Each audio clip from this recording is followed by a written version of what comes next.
Olá, caçadores de emprego, tudo bem? Sejam bem-vindos ao canal Empregabilidade Máxima, o lugar onde você vai saber tudo aquilo que você precisa para conseguir um novo emprego. Eu preparei para vocês um mini documentário, uma série em 3 episódios, contando tudo aquilo que você precisa saber sobre referências profissionais. O básico, coisa simples, mas que é importante você saber.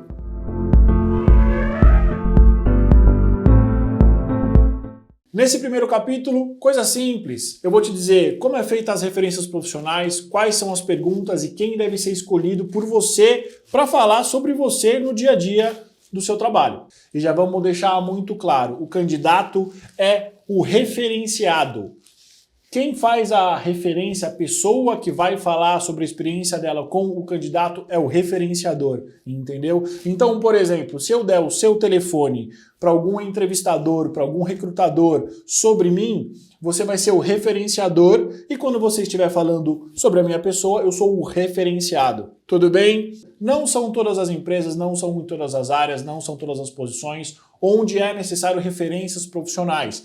E eu já vou deixar aqui bem claro, existem três tipos de referências profissionais. As referências passivas, as referências ativas, protocolares e processuais. Qual é a diferença entre elas? Referências protocolares e processuais, simplesmente não há uma coleta de referência. Eu, como recrutador, não vou ligar para ninguém. Simplesmente é um documento legal emitido pela empresa em que você saiu ou que você trabalhou por último ou recentemente, atestando que eu, Eduardo Saig, trabalhei nela de tal a tal período, tive tal e tal cargo. Assinado e carimbado. É um documento legal. Referências profissionais ativas. Todo o processo de referência profissional, quando é chegada a hora, eu como candidato forneço para o entrevistador ou para uma empresa terceira o nome das pessoas que trabalharam comigo. Geralmente tem gestores recentes, pares recentes. Se, por exemplo, eu estou numa posição de liderança, as pessoas que foram lideradas por mim. Entre 10 a 15 nomes. E aí, como você fornece isso? Pode ser por e-mail, pode ser falando nome, sobrenome, telefone, e-mail e o link do LinkedIn. Por quê? Essas pessoas serão contatadas por mim, por exemplo, para elas falarem um pouco ou para elas responderem algumas determinadas perguntas.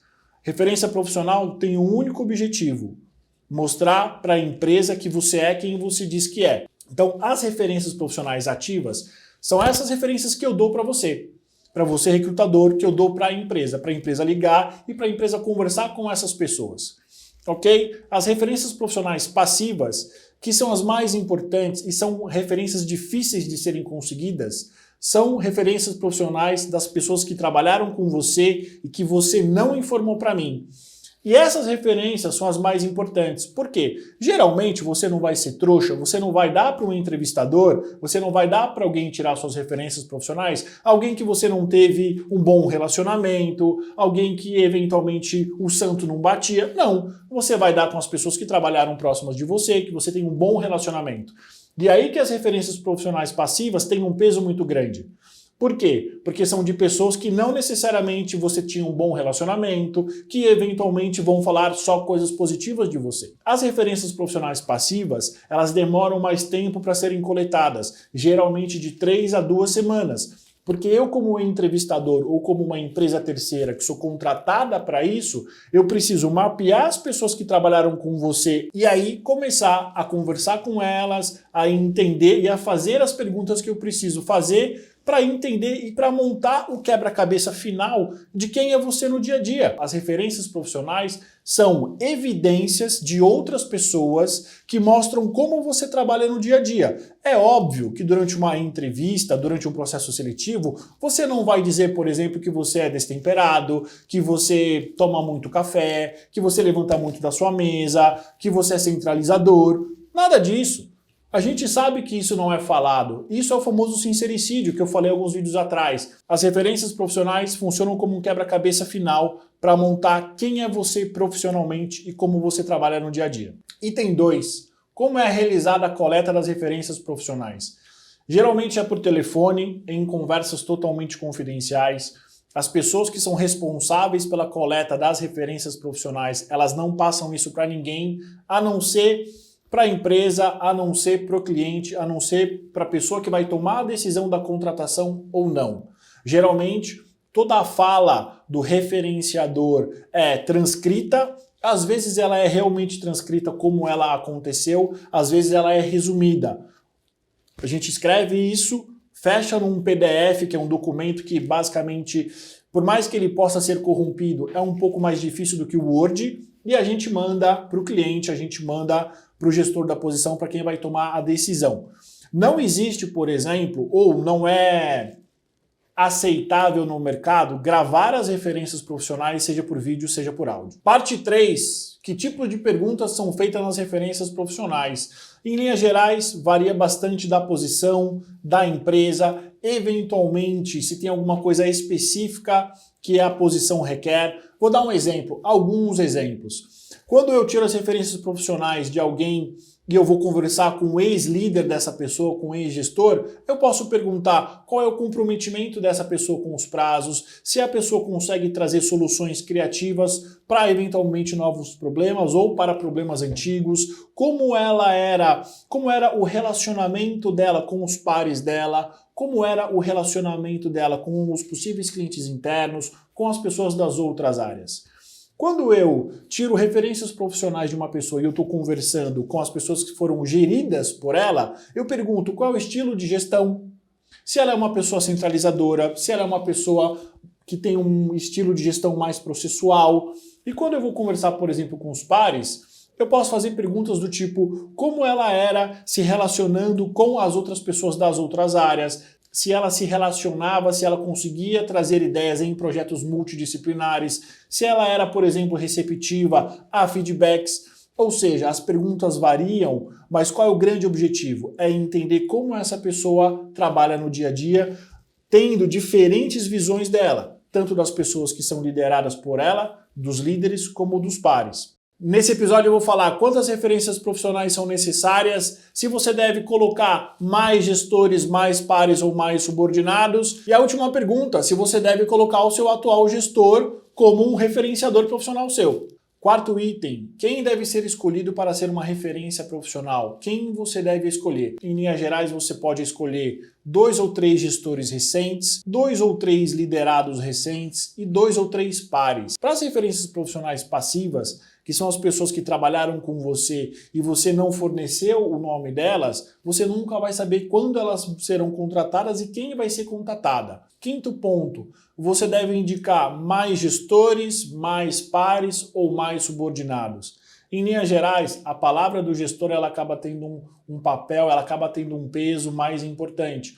Porque geralmente é o gestor que acaba tendo uma visão geral de como você trabalha no dia a dia.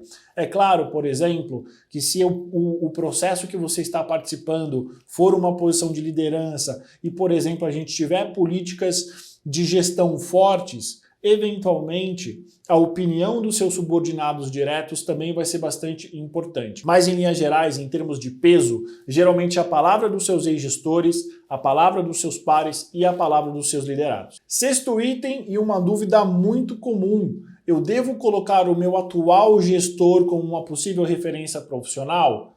Isso vai depender muito do relacionamento que você tiver com ele. Em linhas gerais, eu não te aconselho a fazer isso, a não ser que a situação já esteja muito aberta, que ele sabe que você está buscando uma nova oportunidade profissional e que eventualmente não haverá problema nenhum se por um acaso você vier a participar de algum processo seletivo. Eu entendo que isso geralmente causa um conflito e aí dependendo do tipo de relação que você tiver com ele, não vai ser positivo. Ele pode dar uma referência negativa sua ou simplesmente ele pode se negar a dar uma referência profissional. Lembrando aqui que ninguém é obrigado a dar referência profissional sobre ninguém, mas para nós recrutadores é um sinal, é uma evidência de que existe ou que pode existir alguma coisa, um ponto de atenção, caso alguém se negue a dar referências profissionais de uma pessoa. O que acontece quando você não tem contato com os seus ex-gestores? Um recrutador, um selecionador precisa da sua autorização para falar com alguém? E a perguntinha de ouro, e quando uma referência profissional fala mal de você? Sétimo item, e se você não estiver mais em contato com os seus ex-colegas, ex-gestores e ex-geridos, o que você deve fazer? Isso é bastante difícil de acontecer, porque geralmente a gente mantém algum tipo de vínculo, seja remoto, seja presencial.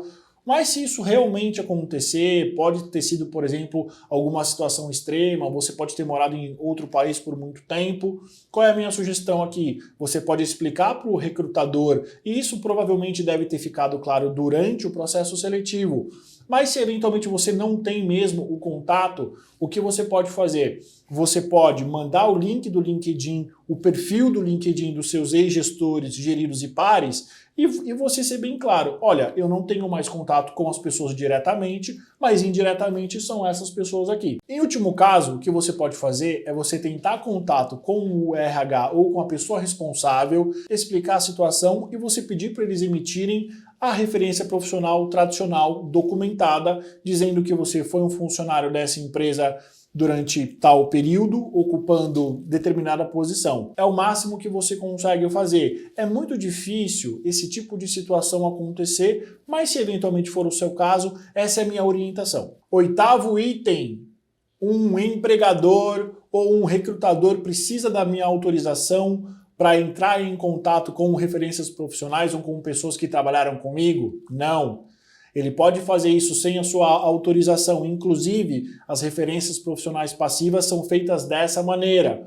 Eu, por exemplo, como eu já disse, simplesmente mapeio as pessoas que trabalharam com você em um determinado momento da sua carreira e tento contato com elas. Eventualmente, o que pode acontecer são elas não se sentirem confortáveis para darem referências profissionais, para trazerem detalhes de como era o dia a dia trabalhando com você. Não necessariamente, se essas pessoas se sentirem desconfortáveis, quer dizer que há um problema com você, quer dizer que elas não têm, por exemplo, uma boa relação ou uma boa imagem sua profissional. Simplesmente elas não querem falar comigo. E aí, sendo bem sincero, é um problema meu, recrutador, não é um problema seu, candidato. Parte 9, e talvez o que você quer realmente saber: e se um contato ou uma referência profissional não der uma referência minha ou der uma referência ruim? Dependendo do caso, meu amigo, fodeu. Principalmente se for uma referência ativa, ou seja, aquele contato que você dá proativamente para o entrevistador ou para a empresa tirar suas referências profissionais. Isso também é bastante raro, mas quando acontece, é um sinal vermelho, é uma evidência de que talvez o profissional tem algum tipo de característica, algum tipo de comportamento que não é bem-vindo no processo seletivo. Em linhas gerais, para cada referência negativa dada sobre um profissional, são necessárias outras 10 referências positivas para a gente tentar equilibrar. Como eu te falei, é muito difícil alguém que deu uma referência profissional, um contato para ser referenciado, esse contato fala mal, dá uma referência ou trazer algum tipo de exemplo negativo. Mas caso aconteça, para nós recrutadores, tem um cheirinho de que talvez o candidato não seja aquele candidato que nós queremos. Mais uma coisa, nem toda empresa permite com que os seus funcionários deem referências profissionais para qualquer pessoa, para qualquer empresa. Isso não quer dizer, por exemplo, que o referenciador ele está com má vontade ou alguma coisa parecida com isso. Não, simplesmente uma política empresarial e ele pode ser penalizado.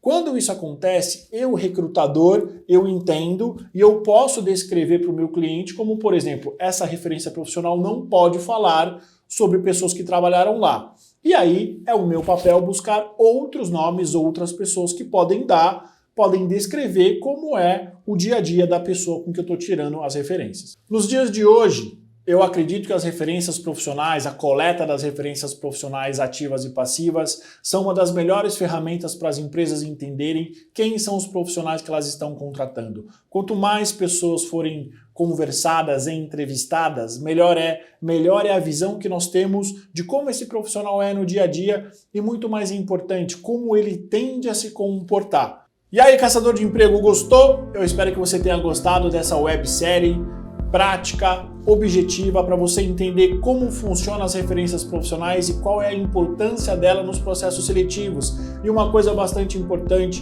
que eu não sei se você percebeu, mas é o meu papel falar para você: O mercado é muito grande, mas ao mesmo tempo ele é muito pequeno, e é por isso que você precisa pensar nas suas relações profissionais. Você nunca vai saber quando eu posso ligar para aquele desafeto que você teve. Então pense bem em como você está conduzindo o seu dia a dia profissional. Espero que você tenha gostado, curta, compartilhe, se inscreva no canal e não se esqueça, escreve aqui nos comentários qual é a dúvida que você tem. Eu preciso saber o que você precisa saber para te ajudar a conseguir um novo emprego. Até o próximo episódio.